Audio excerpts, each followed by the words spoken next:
Pernah tidak kamu terbangun di tengah malam, mata terbuka, tapi hati terasa berat? Bukan karena mimpi buruk, bukan juga karena suara bising. Tapi, ada sesuatu di dalam dada yang seolah ingin didengar. Malam terasa sunyi. Dan justru di kesunyian itu, lelahmu, semua itu muncul bersamaan. Jika kamu pernah merasakannya, tenang. Kamu tidak sendirian. Saudaraku, hidup hari ini melelahkan dengan cara yang berbeda. Bukan sekadar fisik, tapi mental dan batin. Kita tidur, tapi kita tidak benar-benar beristirahat. Kita bangun. Hati masih tertinggal di beban kemarin. Banyak yang bilang, kurang tidur, kurang liburan. Padahal, seringkali yang kurang bukan itu. Yang kurang adalah ruang untuk jiwa bernapas. Dan Allah, dalam kasih-Nya yang luas, menyediakan satu waktu khusus. Tenang, gelap, jujur. Namanya tahajud. Menariknya, apa yang diajarkan Islam sejak ribuan tahun lalu, hari ini perlahan dibenarkan oleh ilmu kedokteran dan psikologi modern. Bukan untuk menggantikan iman, tapi justru untuk menguatkannya. Karena kebenaran tidak pernah bertentangan dengan cahaya.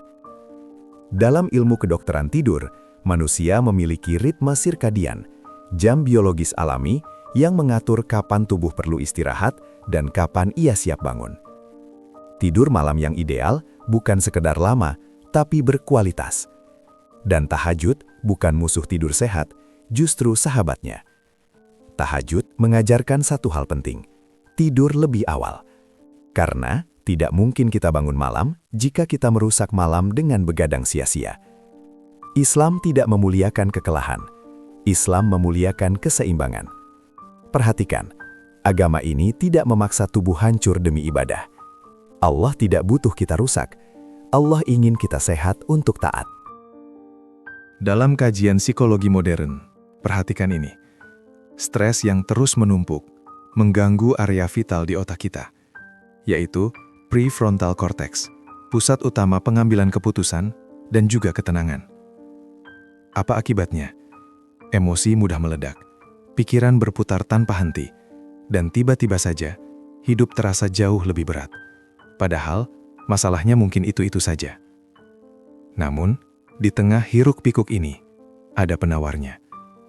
Aktivitas spiritual yang dilakukan dalam suasana sunyi dan fokus, terbukti kuat menenangkan sistem saraf yang tegang.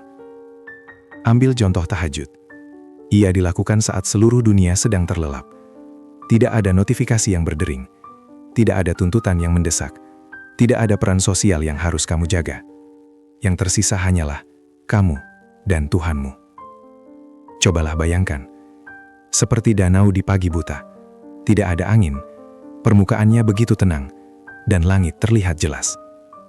Tahajud menjadikan hatimu danau yang tenang itu, agar cahaya Allah dapat terpantul dengan sempurna. Dalam posisi sujud, kepala berada lebih rendah dari jantung, membuat aliran darah ke otak menjadi lebih optimal. Oksigenasi meningkat. Ilmu medis menyebut ini sebagai kondisi yang baik untuk kejernihan pikiran dan relaksasi. Tapi yang lebih dalam dari itu, sujud bukan sekadar posisi tubuh. Sujud adalah pengakuan jiwa bahwa kita tidak harus kuat terus, bahwa kita boleh bersandar. Allah berfirman, "Dan pada sebagian malam, bertahajudlah sebagai ibadah tambahan bagimu." Quran Surat Al-Isra 79. Perhatikan kata tambahan. Artinya, ini bukan beban. Ini adalah hadiah. Psikologi modern menyebut bahwa manusia yang merasa didengar memiliki kesehatan mental yang jauh lebih baik. Tahajud memberikan itu, tanpa kita harus menjelaskan segalanya. Kamu tidak perlu merangkai kata-kata indah. Allah mengerti, bahkan sebelum lidahmu bergerak. Dan rasa didengar itulah yang perlahan-lahan menyembuhkan. Jika selama ini kamu berdoa, lalu bangun dari sujud dengan perasaan yang sama, masalah belum pergi, keadaan belum berubah, dan hidup masih terasa berat, tolong jangan buru-buru menyimpulkan apapun, terutama kesimpulan yang justru menyakiti dirimu sendiri.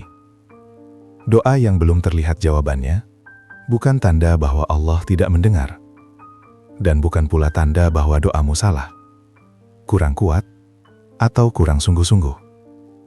Kadang yang kita minta adalah perubahan keadaan, tapi yang Allah berikan lebih dulu adalah perubahan di dalam diri. Karena tidak semua keadaan bisa diubah dengan cepat. Namun hati, ia harus dikuatkan terlebih dahulu, agar ia tidak hancur ketika keadaan itu masih harus dijalani.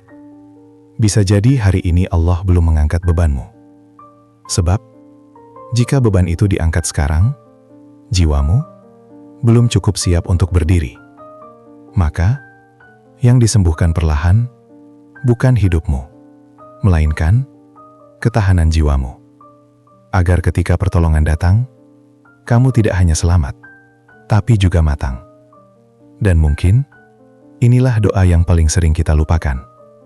Bukan, hilangkan ujianku, tapi kuatkan aku menjalaninya.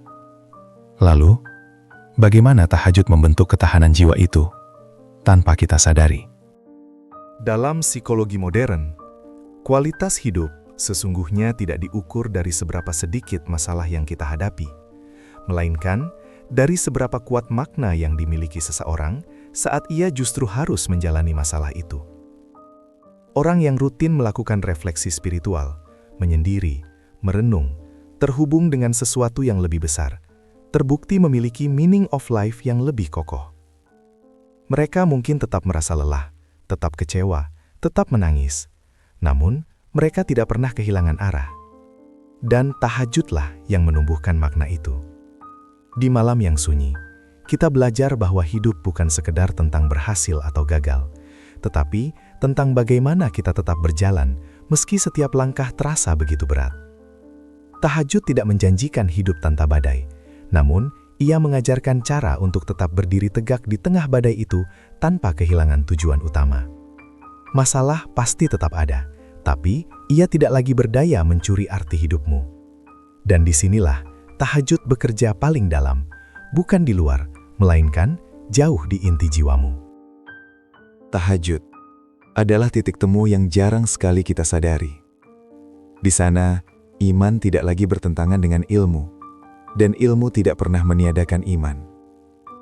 Tubuh bergerak pelan, jiwa merunduk jujur, dan langit terasa begitu dekat. Di saat sujud, Allah tidak sekadar mendengar setiap doa, tetapi ia juga membaca setiap luka yang tak sanggup kita ucapkan. Tahajud menyentuh bagian terdalam diri kita, lalu menyembuhkannya tanpa suara yang keras, menguatkannya tanpa perlu memaksa. Jika malam ini hatimu terasa berat, cobalah satu langkah kecil. Tidur lebih awal, bangun sebentar, lalu sujud 2 rakaat. Bukan untuk siapa-siapa, hanya untuk menenangkan jiwamu. Pelan-pelan saja ya, sebab iman tidak tumbuh dengan paksaan. Ia tumbuh dengan ketulusan. Dan jika suatu malam kamu terbangun tanpa sebab, percayalah, mungkin itu bukan gangguan. Mungkin Allah sedang membuka pintu kecil agar hatimu bisa bernafas lagi. Semoga malam-malammu menjadi tempat paling aman untukmu pulang.